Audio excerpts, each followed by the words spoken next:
Dear students, कैसे हैं आप लोग। स्वागत है आप सभी का आरएच स्टडी जोन में। मैं मोहम्मद अदनान आ गए हैं आज हम एनपीओ के पार्ट 3 में। जैसा कि हमने पार्ट 1 में पढ़ा था कि एनपीओ क्या होता है, इसके कुछ फीचर्स, और पार्ट 2 में हमने रिसीव एंड पेमेंट अकाउंट के बारे में जाना। अब हम जानेंगे कि सब्सक्रिप्शन क्या होता है और इसका किस तरह से कहाँ ट्रीटमेंट कैसे किया जाता है। आइए चलिए जानते हैं। सब्सक्रिप्शन, पहले सब्सक्रिप्शन होता क्या है। Subscription is the main source of income for an NPO. NPO का मेन सोर्स ऑफ इनकम होता है subscription. Subscriptions refer to the amount of money paid by the members on periodic basis for keeping their membership with the organization alive। किसी भी NPO के जो member होते हैं वो अपनी सदस्यता को जीवित रखने के लिए एज अ अमाउंट देते हैं एनपीओ को, जो जिसे हम सब्सक्रिप्शन कहते हैं। अब सब्सक्रिप्शन का कहाँ कैसे किस तरह से ट्रीटमेंट किया जाता है चलिए जानते हैं। जैसे कि रिसीव एंड पेमेंट अकाउंट, इसमें आपने देखा होगा रिसीव एंड पेमेंट अकाउंट में सभी को ट्रांजेक्शन रिकॉर्डेड किया जाता है पूरे एक साल के अंदर, किसी साल के अंदर होगा। जैसे कि सब्सक्रिप्शन पूरे साल में कितना आया रिसीव एंड पेमेंट अकाउंट में रिकॉर्ड किया जाएगा। फिर आता है income and expenditure account. Income expenditure account में सब्सक्रिप्शन किस तरह से रिकॉर्ड किया जाता है। जैसे कि आप ले लीजिए यार 20-21 इस पूरे साल के अंदर जितना भी सब्सक्रिप्शन आया होगा वो रिसीव एंड पेमेंट अकाउंट में रिकॉर्ड किया जाएगा। लेकिन अगर इस साल का कितना होगा ये इनकम एंड एक्सपेंडिचर अकाउंट में रिकॉर्ड किया जाएगा। जैसे कि subscription receive during the year, receive and payment account में हमें दे रखा होगा कि पूरे साल में सब्सक्रिप्शन कितना आया। अब क्वेश्चन आ जाता है कि इनकम एंड एक्सपेंडिचर अकाउंट में कितना सब्सक्रिप्शन ट्रांसफर किया जाए। इसे निकालने के लिए हमारे पास एक फॉर्मूला होता है, ये आप देख सकते हैं। इसमें हम क्या ऐड करते हैं, subscription outstanding at the end of the year. जैसे 20-21 का आखिर में जो सब्सक्रिप्शन आना बाकी रह गया है वो हम इसमें ऐड कर देंगे।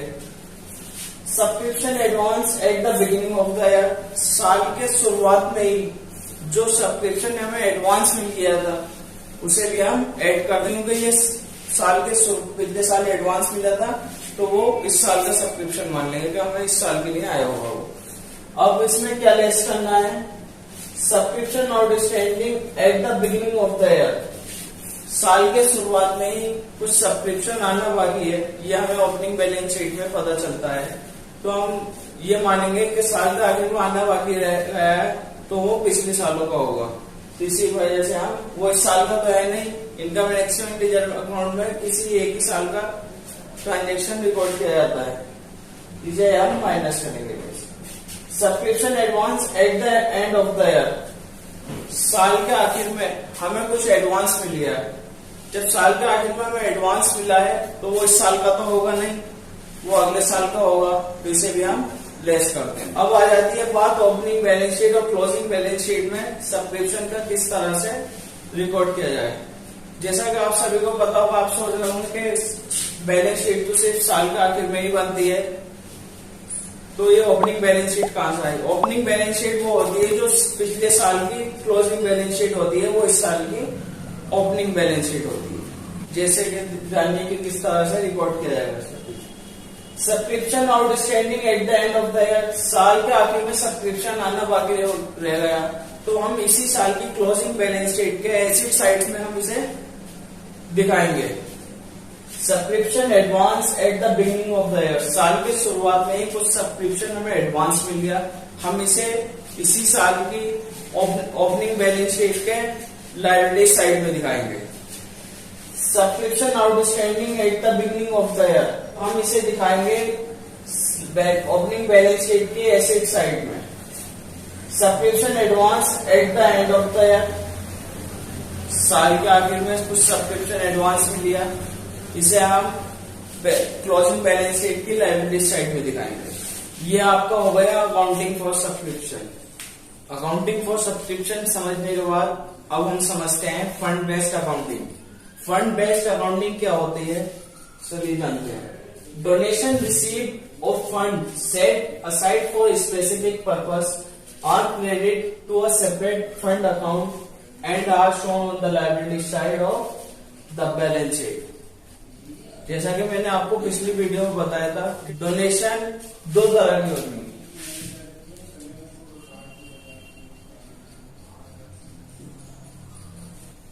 First is general donation. General donation क्या होती है, जैसे कि एनपीओ में कोई बंदा आया, किसी बंदे ने डोनेशन दी, वो बोला कि भाई ये लो डोनेशन, आप जहां चाहें इसे लगा सकते हैं, फिर ये हमारी जिम्मेदारी है, हम उसे कहां लगाएं, ये जनरल डोनेशन होगी। Second is specific donation. किसी ने आया और स्पेसिफिक डोनेशन के तौर पर हमें कुछ फंड दिया, जैसे कि वो आया कि भाई ये लो पैसे, इसी का सिर्फ बिल्डिंग बनवानी है, इसलिए मैच फंड है, किसी स्पेसिफिक पर्पस के लिए हमें वो फंड दिया जाता है। अब जैसे कि हम इसकी कैलकुलेशन कैसे करते हैं, इसका एक सिंपल सा एग्जांपल है, आइए जानते हैं। जैसा कि कोई बंदा आया और दे रहा है कि भाई ये पैसा लो डोनेशन के तौर पर, इसकी टूर्नामेंट करानी है, तो हम उसे क्रेडिट कर देंगे टूर्नामेंट फंड अकाउंट में, टूर्नामेंट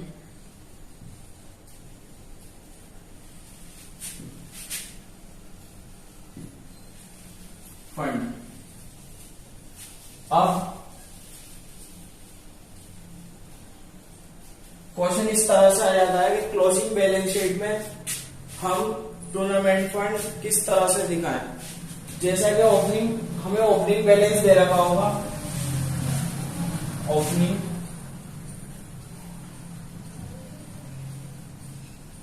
बैलेंस, हमें कोई ओपनिंग बैलेंस दे रखा होगा। अब हम इसमें ऐड करेंगे, जैसे कि हमने टूर्नामेंट कराई, उससे कुछ हमें इनकम हुई, वो हम इनकम ऐड करेंगे इसी में, टूर्नामेंट फंड में, income from tournament.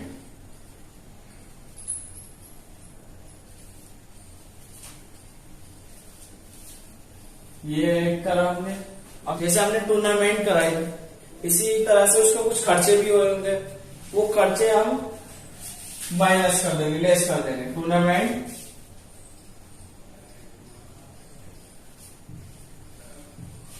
Expenses.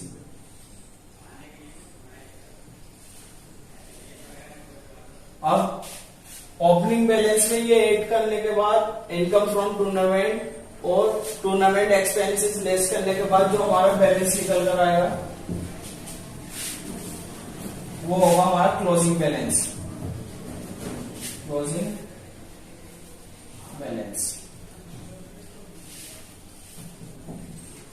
Opening balance हम ओपनिंग बैलेंस शीट के लायबिलिटी साइड में दिखा देंगे टूर्नामेंट फंड के नाम से, और क्लोजिंग बैलेंस हम क्लोजिंग बैलेंस शीट के लायबिलिटी साइड में दिखा देंगे। अब ये हो गया जनरल से एग्जांपल जो सभी देते हैं।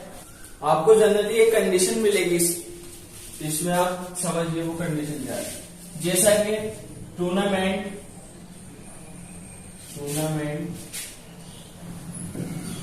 फंड ओपनिंग बैलेंस आपको दे रखा है, ओपनिंग बैलेंस मान लीजिए आपको ओपनिंग बैलेंस 1000 दे रखा है, ठीक है। इसमें आपने इसमें मान लीजिए कोई इनकम नहीं हुई, और मान लीजिए टूर्नामेंट एक्सपेंसेस